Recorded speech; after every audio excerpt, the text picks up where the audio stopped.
What's up, Rodders? You know who it is, your boy Savage, aka Sev Cisneros. You tune in to Sev Lokes Hood Tales 2.0. Like, comment, subscribe, share, hit the notification bell. Let's get to the politic. Before I start this video, I want to make it clear I am not promoting the gangbang life to anybody, the gang culture to anybody. I am just putting a testimony out there, and shining some light on different things. So that's what this is all about. Maybe in my experiences and, youngsters here, they change their life if they're going down that road, so that's what it is. So let's get to the video, man. And in this video, it comes from the comment section of my other Sev Lokes Hood Tales. It's 2 requested videos. I am getting caught up. I went over there, so many requests in the comment sections I haven't answered. So I'm doing it. I'm doing the videos on this channel. I send messages out.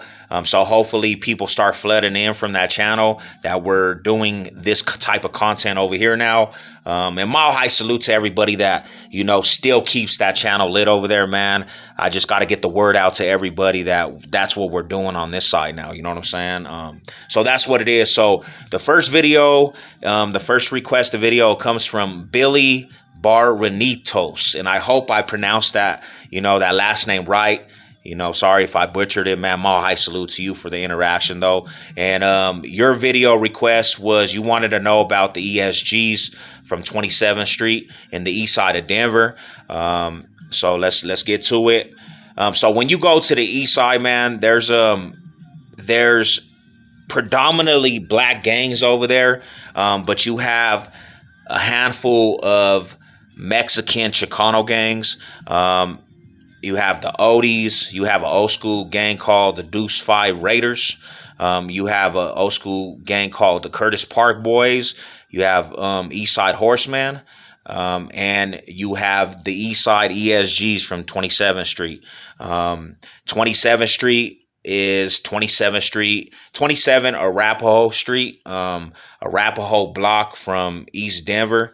And many fools, call Arapahoe block their home, their turf, because there's quite a bit of, turfs that be along Arapahoe block. When I was growing up, you had, the Chicky 30s that was over there, the Compton Crit Riders. You have Brick Cities that were over there. You had ESGs that were over there. You had, some of the Deuce 5 Raiders that was over there. And in the projects, because Arapahoe actually it's a big street, and Arapahoe block has project housing that went all throughout there. And on 27 in Arapahoe Street, you had a gang that went by the name of Eastside Gangsters 27 block. And they held it down for a long time. I can remember, back in the day when the Crips had pretty much came to the projects, and it was a handful of Crips that came to the projects. You had certain hoods that pretty much pushed the east side line, because everything over there was east side, and the ESGs, East Side Gangsters, they pushed the east side all the way. So when, the west side Compton Crips came over there, and there was some west side Cali fools, and they were trying to root their hoods, they were trying to root their turfs in the east side. There was an uprise against pretty much some of the west side hoods that moved over there, and a lot of east side, east side fools from the east was like, nah, we ain't, we're not going for that. This is east side Denver. And ESGs pretty much was a big face of fools that resist against that. Over the years, they had some beefs with Crips, because predominantly, like I said, the east side had a lot of Crips.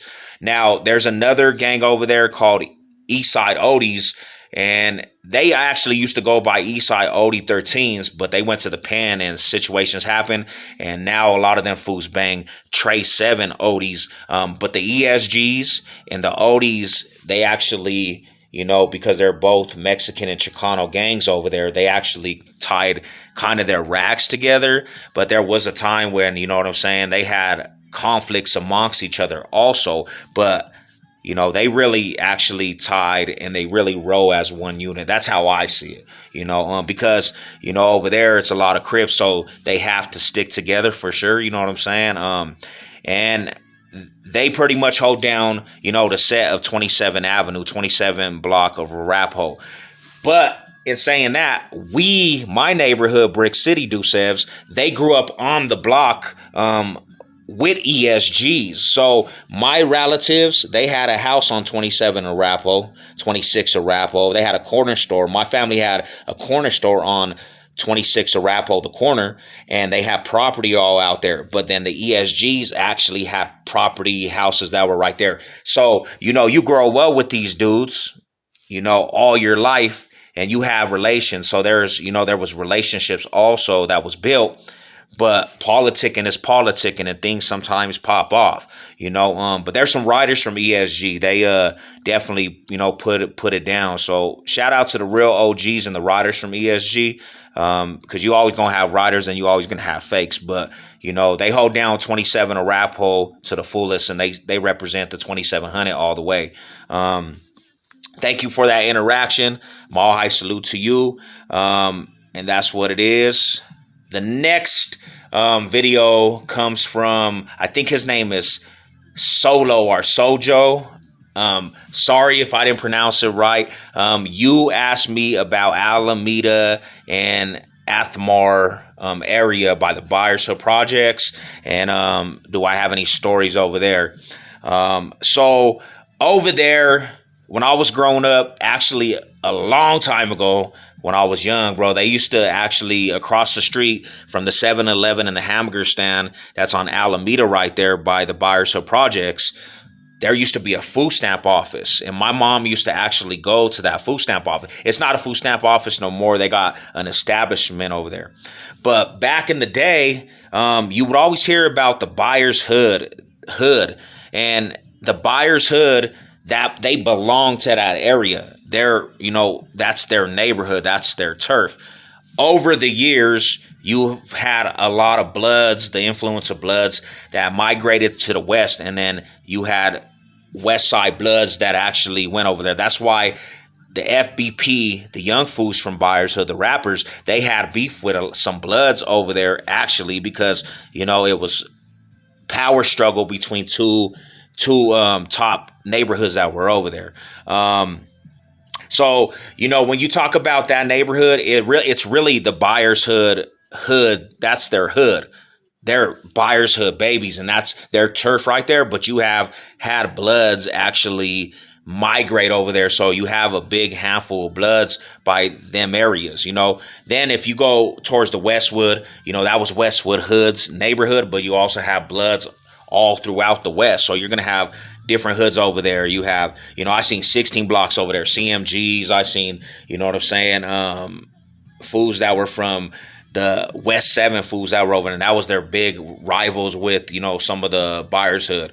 A story back in the day, you know what I'm saying? A quick little story. I remember at the 7-Eleven, when I was younger, they were having a carnival, and some stuff popped off over there, bro, and we actually smashed on some foods right there in the Byers hood at that 7-Eleven, and this fool ran all the way through the projects and all the way through Athmar Park, and he dipped and he got ghost because we were giving chase, and it was some fools from the 16 blocks that were sliding through over there. So like I said, you definitely come across every single neighborhood over there, bro, and but the main fools in that neighborhood that you're asking about is the Byers hood, and most people now have seen the Byers hood as the FBP little youngsters, the rappers that got caught up for all them shootings. But yeah, man, it's crazy, bro. Like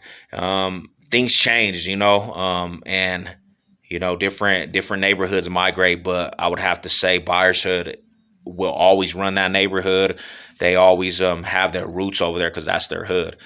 So with that being said, man, Mall high salute for the interactions. You know what it is. Mall high salute to everybody out there. Let's go.